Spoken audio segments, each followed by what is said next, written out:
तो कैसे हैं आप सब। उम्मीद है सब खैर से होंगे। इंड्यूस बॉक्सिंग की तरफ से मैं आपको आज के लेक्चर में वेलकम करता हूं। आज हम PSY 510 यानी कि ऑर्गेनाइजेशन साइकोलॉजी का लेक्चर नंबर 26 डिस्कस करेंगे।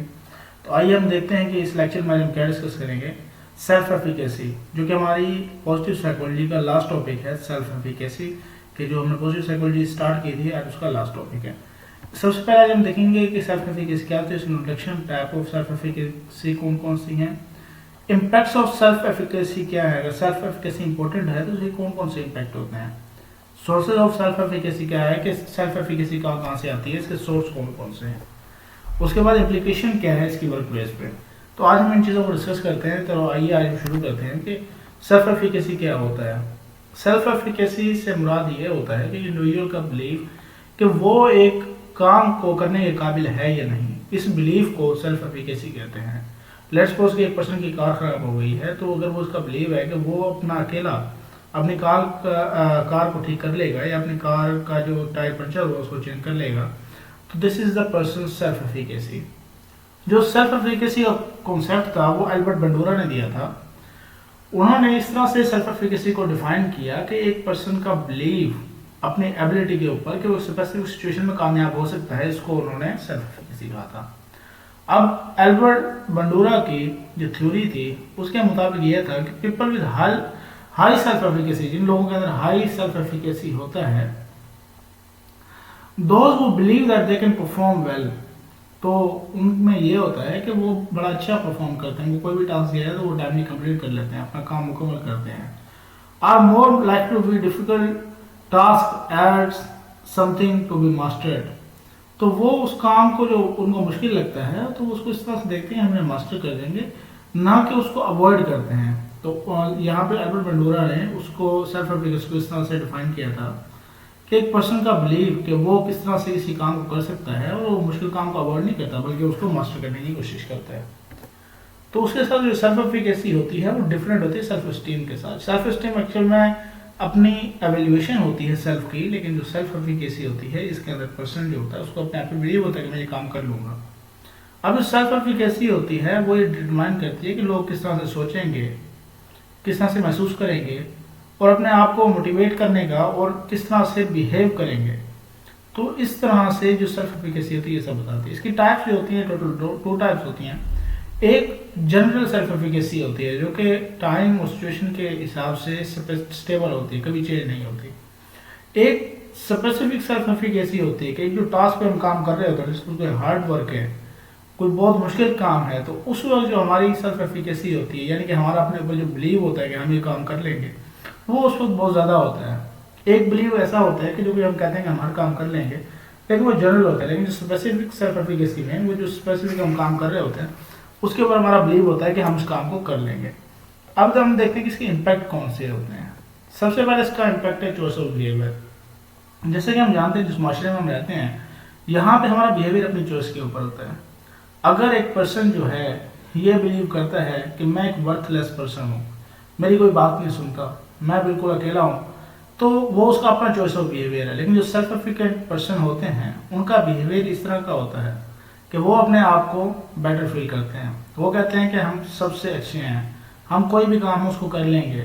ऐसा नहीं कि कोई ऐसा काम नहीं दुनिया में जो कि हमसे नहीं हो पाएगा, वो तमाम कामों करने की सलाहियत रखते हैं। उनका जो चॉइस ऑफ बिहेवियर होता है वो अपने बारे में ये होता है कि हम अहल हैं किसी भी काम करने को, कोई भी उनके पास अपॉर्चुनिटी आ जाए, मुश्किल से मुश्किल काम आ जाए तो वो उसको हल करते हैं, ना कि उससे अवॉइड होते हैं। उसके बाद मोटिवेशन, कि वो जो पर्सन होते हैं वो मोटिवेटेड होते हैं कि कोई भी कैसी भी सिचुएशन आ जाए, किसी भी तरह का स्ट्रेस आ जाए, किसी तरह की प्रॉब्लम आ जाए, वो ऐसा नहीं कि अपने काम को छोड़ के बैठ जाएंगे। जितना मुश्किल से मुश्किल काम होता जाता है उनका इंटरेस्ट और बढ़ता जाता है। ऐसे पर्सन खुद को एक चैलेंजिंग सिचुएशन में और ज़्यादा मोटिवेटेड फील करते हैं।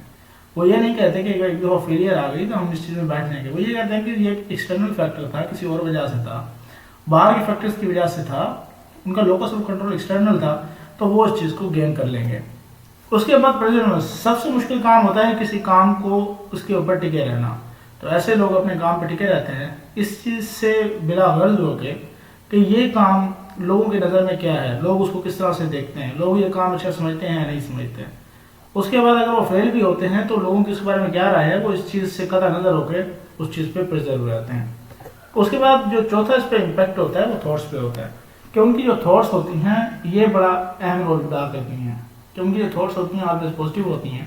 वो ये समझते हैं कि कोई भी जो दुनिया की चीज़ है वो हम अचीव कर सकते हैं अगर हमारा खुद पे एतमाद है। उनका एतमाद ही यही होता है कि ये जो अगर कोई उन्होंने मुश्किल से मुश्किल काम देखा तो अपने माइंड में मैप बनाते हैं कि हम इस चीज़ को किस तरह से अचीव करेंगे। अगर कोई हमें मुश्किल पेश आती है तो हम किस तरह से उस मुश्किल को टैकल करेंगे। अलगर्ज ये है कि वो अपने मुश्किलात का भी जायजा लगाते हैं और अगर मुश्किल बढ़ भी जाती है तो वो उस चीज़ को पॉजिटिव वे में देखते हैं। उसके बाद जो पांचवा इम्पैक्ट होता है वो वल्नरेबिलिटी स्ट्रेस होता है।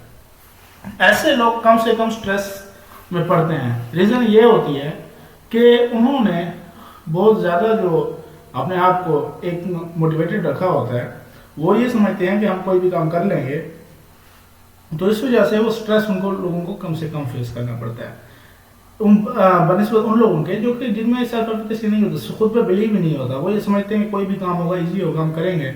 लेकिन जब वो फेल हो जाते हैं तो वो क्या करते हैं कि अपने आप को एक मुश्किल सिचुएशन में फंसा लेते हैं, अपने आप को स्ट्रेसफुल फील करवाते हैं। लेकिन एज कम्पेयर टू जो कि सारे सेल्फ एफिकेंट पर्सन होते हैं, उनको पता होता है कि कोई भी काम हो ये मुश्किल है, वो सबसे पहले मुश्किल काम का इंतखाब करते हैं, उसके बाद वो उस पर डट जाते हैं। इस वजह से उन्हें कम से कम स्ट्रेस फील करना पड़ता है। अब जिसके सोर्सेज हैं टोटल 4 सोर्सेज होते हैं। पहला सोर्स है mastery experience, performance lead to attainment. कि सबसे पहले उन्होंने कोई मुश्किल काम लिया है ऐसे लोगों ने जो कि सेल्फ एफिकेंट पर्सन थे।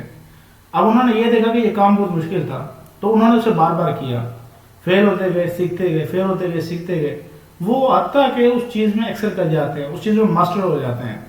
तो वो जो एक मास्टरी का एक्सपीरियंस होता है, उन्हें पता होता है कोई भी काम होगा आसान नहीं होगा, बहुत मुश्किल होता है।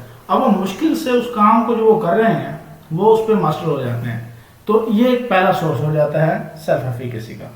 दूसरा होता है मॉडलिंग एंड सीइंग पीपल, कि जब वो अपने साथ के दूसरे लोगों को देखते हैं कि उन्होंने एक ऐसे मुश्किल टास्क पकड़ा हुआ, लेट्स सपोज उससे खानदान में है जहाँ पे मुश्किल कामों को इजी एज अ सेल्फ, यानी कि ऐसे हम समझ लें कि एज अ वॉलंटियर लिया जाता है। तो ऐसे लोग अपने आप में दूसरों को, अपने यानी कि खानदान को देख के वो उनमें ये आदत पैदा हो जाती है कि वो मुश्किल से मुश्किल काम को आसानी से अटेंड करते हैं। वो ये नहीं कहते, कोई बहाना नहीं बनाते कि हमें ये काम नहीं करना। वो उस काम को लेते हैं, उस काम को पॉजिटिव वे से देखते हैं, उसको हल निकालते हैं उसका। और जो तीसरा इसमें जो सोर्स है वो है सोशल परसुएशन, कि अब जो उस पर्सन की फैमिली है, उसके फ्रेंड सर्कल्स हैं, कि वो उसको कितना परसुएट करते हैं कि हाँ ठीक है, आप जो काम कर रहे हैं ये काम अच्छा है और आप इसको करते रहें और आप ये काम बिल्कुल अच्छा कर रहे हैं। अब सोशल परसुएशन जो होती है अपने आप में एक असर रखती है।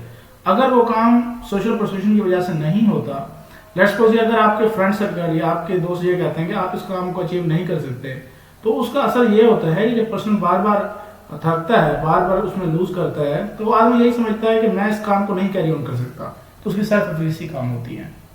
अब जो चौथा जो इसमें सोर्स होता है वो होता है फिजिकल और साइकोलॉजिकल अराउजल। हम जैसे कि हम जानते हैं फिजिकल और साइकोलॉजिकल अराउजल जो होता है वो इस तरह से होता है कि जब भी हम किसी काम को देखते हैं हमें फाइट और फ्लाइट की सिचुएशन आ जाती है। या तो हम उसको स्टन हो जाते हैं या हम सिचुएशन को देख के उसके बरक्स हम लड़ना शुरू कर देते हैं, हम उसका हल निकालना शुरू कर देते हैं।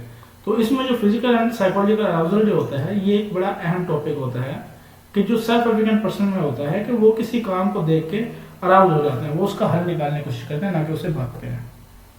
उसकी इम्प्लीकेशन वर्क स्पेस में इस तरह से है कि जो हाई सेल्फ एफिकेसी वाले पीपल होते हैं वो उनकी परफॉर्मेंस नॉर्मल लोगों से 28% ज़्यादा होती है। अब जो हाई सेल्फ एफिकेसी वाले लोग होते हैं वो एचआर डिपार्टमेंट्स में या उन पोस्टों पे सबसे ज़्यादा जो हायर्ड किए जाते हैं, उनको ज़्यादा उन पोस्टों में नौकरी दी जाती है। अब जो ट्रेनिंग होती है वो ज़्यादा इम्पार्ट कर दी गई है सेल्फ एफिकेसी को बढ़ाने के लिए। रीज़न क्या है? क्योंकि इससे जो वर्क एक्सपीरियंस है और जो वर्क परफॉर्मेंस है वो बहुत ज़्यादा बढ़ती है। अब जो स्ट्रेस मैनेजमेंट है उसकी ट्रेनिंग भी सेल्फ एफिकेसी बढ़ाने के साथ, यानी कि उसको हाई करने के साथ दी जाती है। अब लीडरशिप ट्रेनिंग है उसमें भी सेल्फ एफिकेसी को बहुत ज़्यादा अहम किरदार अदा किया गया है। अगर सेल्फ एफिकेंट पर्सन होगा तो वो बहुत ही अच्छा लीडर साबित होता है। इसके साथ ही आज का लेक्चर हम खत्म करते हैं। इसके रिगार्डिंग कोई आपका क्वेश्चन हो तो कमेंट सेक्शन में जरूर बताइएगा। And please like share subscribe this channel for next time. तब तक के लिए अल्लाह हाफ़िज़।